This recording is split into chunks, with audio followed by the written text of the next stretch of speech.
Hello, hello, and welcome to Celebrating our Authors. And today we have Miss Carol Pinkerton with us. Hi, welcome. How's your reception? Is it better? Yes, it's great. Oh, It's excellent. really great. Okay, so I just wanted to welcome everyone to this Monday celebrating our authors, and our author of the week is Miss Carol Pinkerton, who is an astrologer. Pilkington. Pilkington. Pilkington. And so you're going to talk about your book, which is the Itty Bitty Books. So for those who don't know what the Itty Bitty book is, it's pretty much Literally a is itty bitty. right? It's a condensed book with 15 highlights what you got to know. And I'm going to let you go ahead and tell us about the book. Why did you write this book? And go ahead. Oh, thank you. I One of the things about astrology is that it helped me on my path of self-discovery and raising my own consciousness. It helped me understand in a language that helped me understand how I was connected to, I would call it the larger whole, the universe. Um, in answering questions that I was asking as a small child, like, where did I come from? Why am I here? What's my purpose? What does it mean to be human? And there's a lot of um, misnomers about astrology. And that's why I wrote this book, was to dispel some of the myths about it. So it's really 15 key questions people ask about astrology. And one of the questions um, is it because of the planets that our life is the way it is?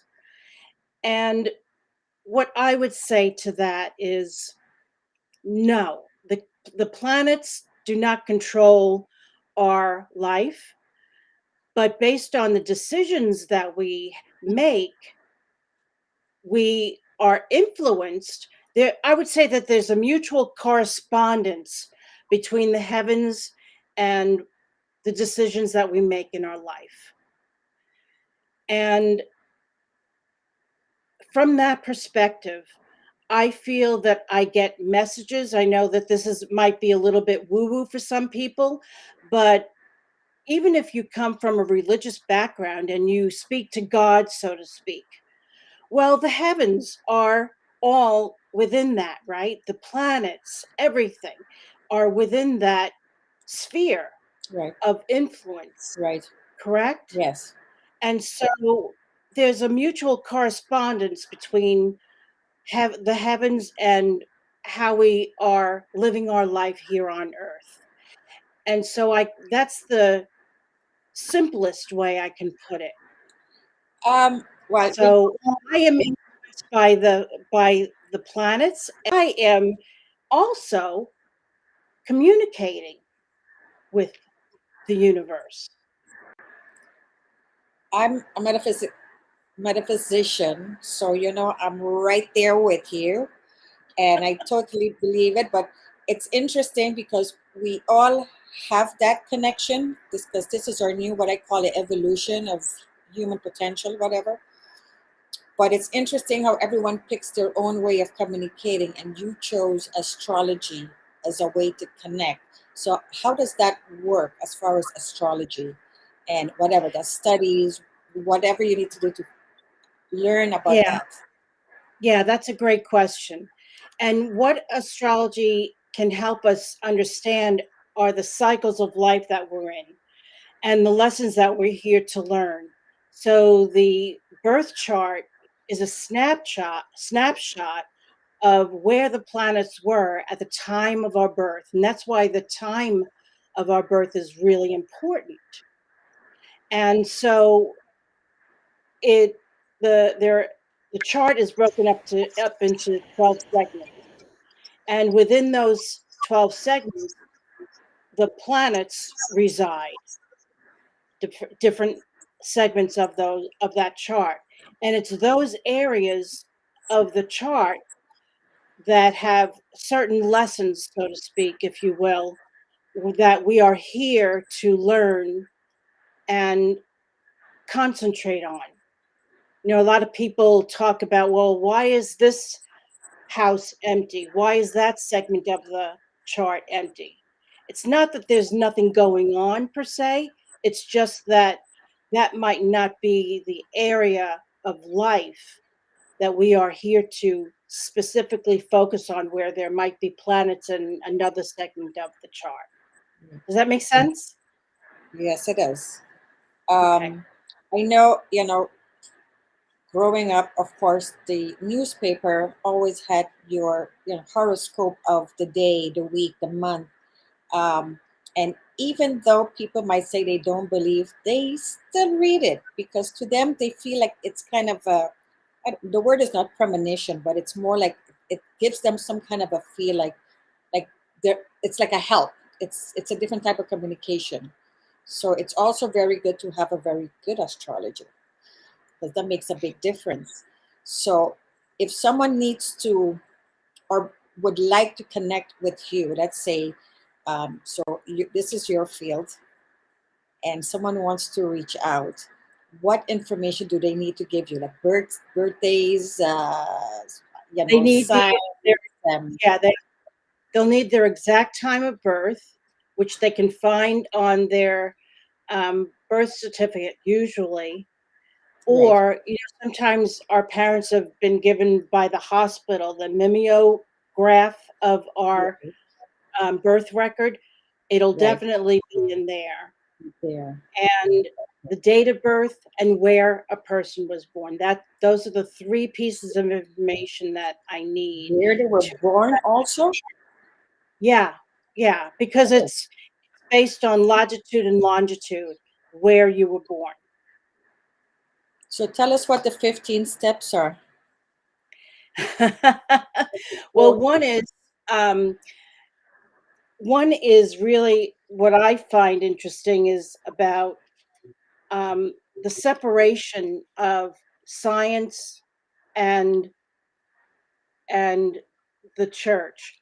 Back in the late 1700s is when it was de- declared that the church would have domain over our souls and science would have domain over the heavens. And that from that point on is when astrology began to be seen as taboo. okay. Wow. Yeah. And so that separation created literally a separation for us at a subliminal level to the heavens, Right. so that we became fragmented. And back in those centuries, people relied on the heavens to understand where they were and where they literally how they were connected to everything. Correct. And so that, and also what people don't know is that the Vatican has the largest library of astrology in the world. They do, but they don't promote it, do they? That's right. Ha ha. That's right. That's It's fascinating, amazing. isn't it? That is very fascinating. I would not have. I would expect those were one of the books that were burned back in the days, right? Right. Wow. Hmm. So what else? And so, Go ahead. yeah. So, what else was happening back then is that um, whatever happened to the king happened to its subjects. And so, astrology was only for the rulers and such. And its astrology did not actually come into the personal or individual domain, if you will, until so many centuries later.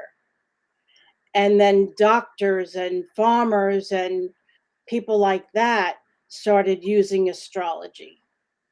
And so it began from that point on, it began to infiltrate and permeate into the public sector, Right.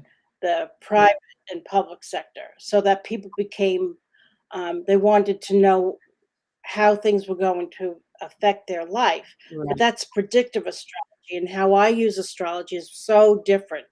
It's really about helping people understand about their own nature, about cycles in their life, and understanding the nature of the cycles that we're in. So it helps to provide us a deeper understanding Mm-hmm. of what we're here to do. And what I mean by that is giving us a larger purpose than just what we do in the world. Right. Sure, it's going to translate through that, but it helps us understand that we have a larger contribution to Correct. the universe, if you will. That is true. It's interesting because I watch a lot of History Channel and stuff like that, and realize that they still can't figure out how the pyramids were built. But what they do see is how it's directly lined up with the stars and the moons and the planets. So it has a deeper meaning besides just, a burial ground, which now they're realizing may not actually be a burial ground for anyone. It was maybe for telling time or season, or it has something beyond that I don't think we have actually tapped into yet. But with astrology, you could probably explain a little bit more about that. Yeah, well, we are affected by the moon.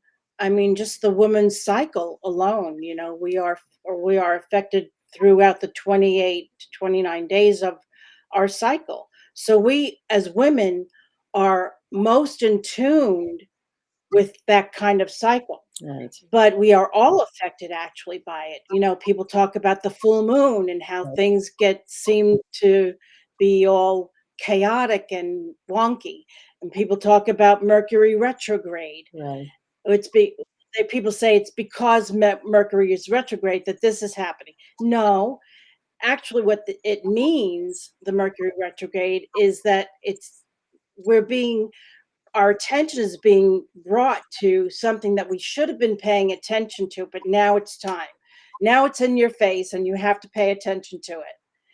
And it's also, Mercury retrograde is about rethinking and reevaluating things that we have thought about doing or saying. And sometimes it brings back relationships from the past to complete those cycles, if you will. Cycles. Yes. So it's really a wonderful period of time to recalibrate.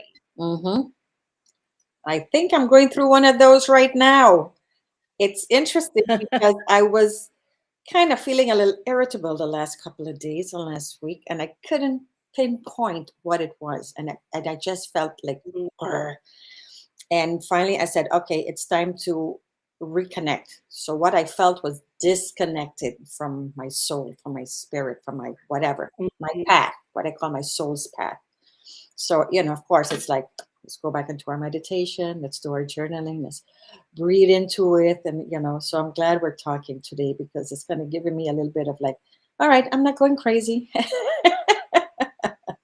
That's right. That's one of the things that I do love about astrology is that it helps us tune in to what really is going on and to feel into the environment, if you will, Right. and to help us understand what's going on.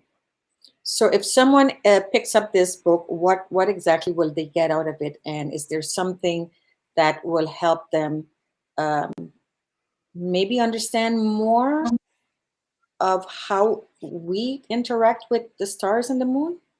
Or, just Sure. What I found about this book is that it helps us understand what astrology actually is.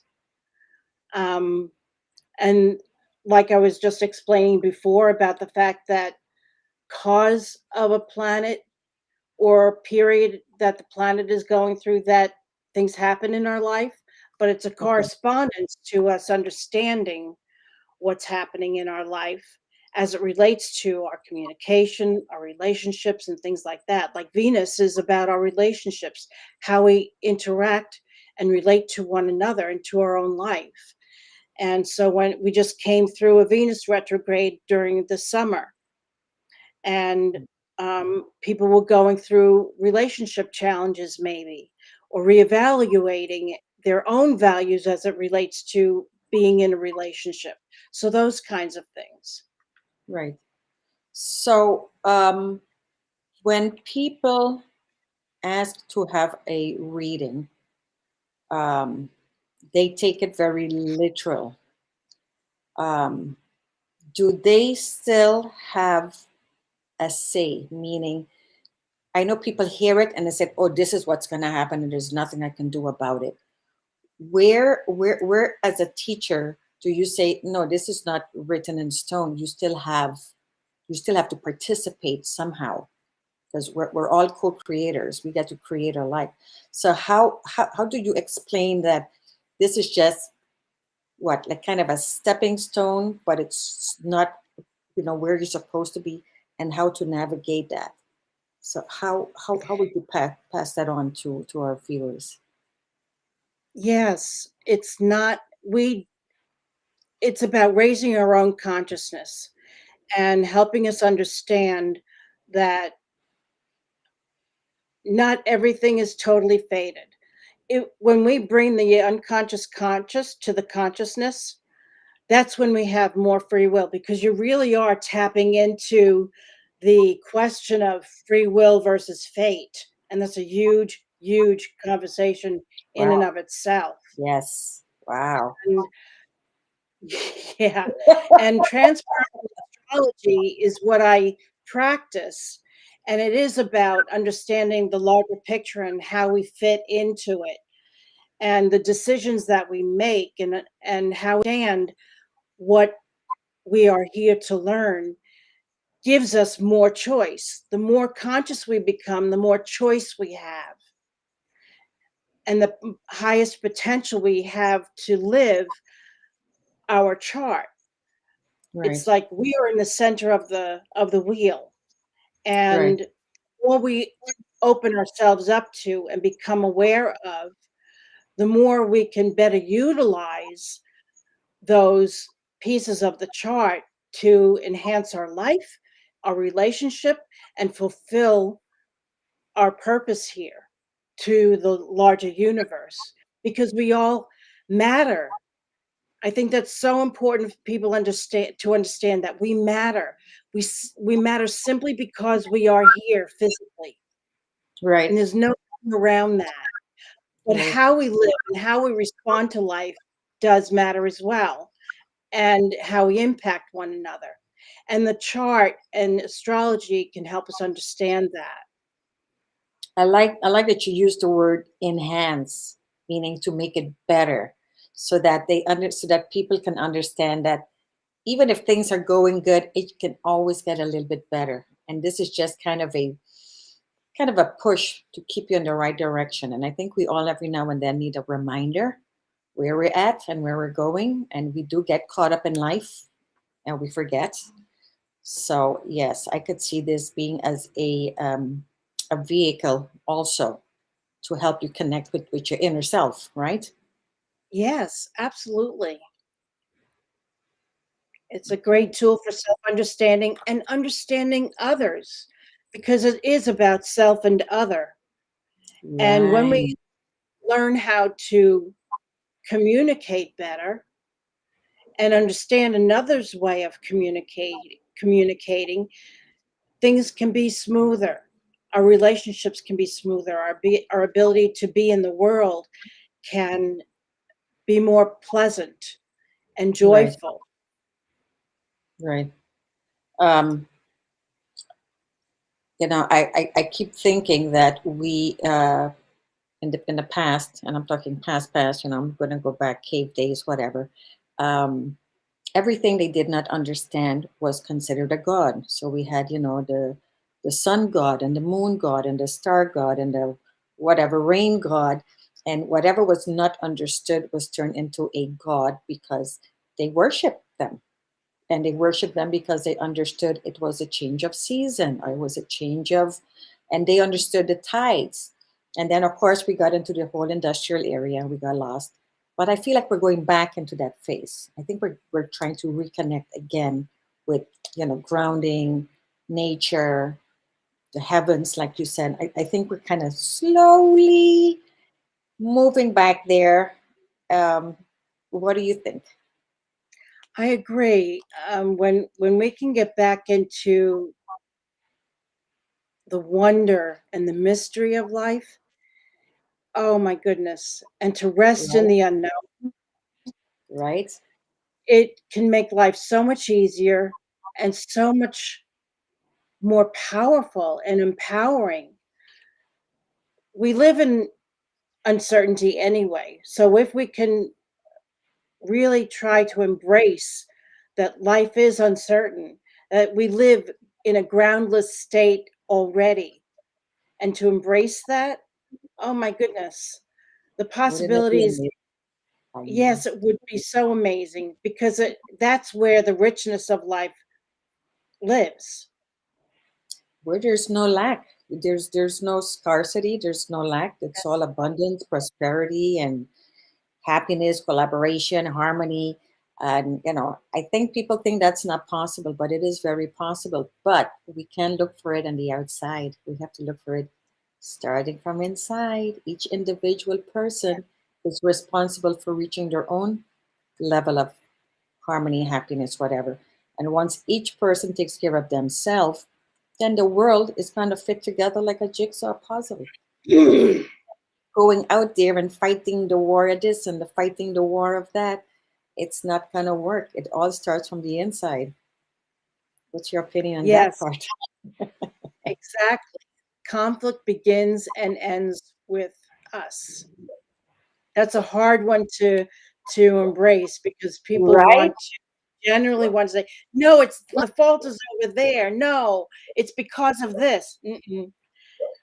All of it Well, is people, within. it's within, and and when they say, "Well, would I wish something bad on myself?" And it's like you didn't wish it consciously, but indirectly you did.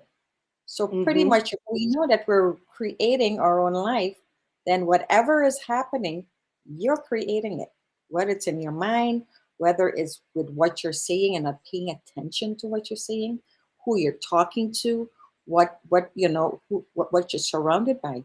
All of that affects the outcome of what's happening in your life. It's not individual, and it's not just one thing. There's a lot of little connecting dots that gets you to say, well, I'm abundant and prosperous. Why I'm not making money? Um, where else are you not paying attention to something? So, Exactly. Karen, where can we call you, meet you, participate in something that will give us more information, or we can. I'm sure we can get your book on Amazon. Correct? Yes, Okay, so absolutely. I in have most 3 of the, books on Amazon. you have three. Y Yes. Right. So one is astrology, but the other one was what? The other one is the WPN Experts book, the collaboration book, and another one is the Itty Bitty Book of Words. So there's 3 itty bitty books. You just have to put in itty bitty books, Carol Pilkington, and they're all coming up. They're all going to pop right up. And as I'm finishing build out my website, there will also be on readingroom.afidinginc.com, where you'd be able to find Carol's books there as well, and her upcoming courses and her classes that she's offering.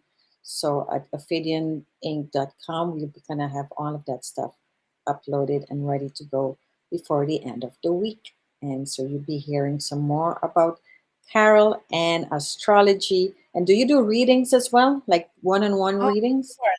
Yeah, very much Do you? so. They can reach me at carolpilkington.com/astrology, or they can reach me through my calendar system Okay. and book an astrology reading there. Um, they can Do you have? also go ahead. Now, I was just gonna ask, do you have like a I don't know, Facebook or a YouTube, something where you're doing something on a regular basis that they can, I at have least a YouTube channel, yes. It's, just look for Carol Pilkington. on YouTube. Okay. And do you have a specific day that you do any live news stuff, or is this just streaming? I mean, on demand. No, I don't have any live stuff coming up at the moment. It's okay. We're gonna create something. Yay. That sounds Wow, great. good. Do you have any last minute words for our viewers? I I'm would gonna give. say, you know, astrology really is a tool for understanding oneself and understanding the world around them. And it helped me through my journey to answer questions that I knew couldn't be answered through traditional means. And it has been a compliment to my own spiritual journey and being able to understand life. So I hope you'll contact me. I also have a free gift, which is really wonderful. It's a quiz that you can take. You'll get answers right into your inbox. It's called the Soul Filled Quiz. And I can put that in the chat if you'd like. You put it in the chat for me. Okay.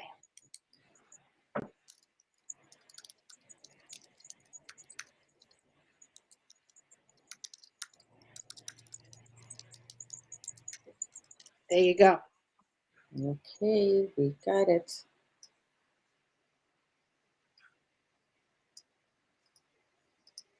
So I can upload it here right away. Thank you. Let's do this.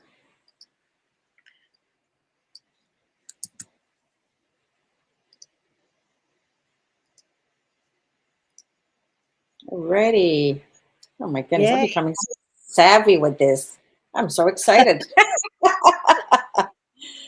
So again, Carol, thank you so much for coming on today. It's always fun to hear the process that, what makes someone sit there and write a book. And I'm always still impressed with anyone that took the time to sit down and write a book. It takes time, a lot of dedication, a lot of the word is not stress, but a lot of anticipation because you want it to be good. You want it to come out right. So there's a lot of work that goes into it. But I'm always saying, kudos.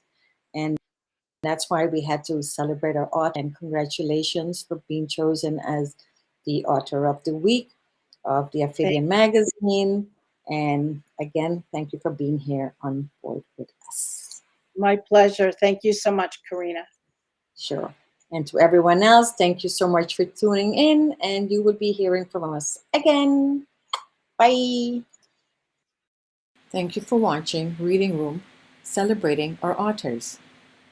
For more articles, go to magazine.aphelianinc.com.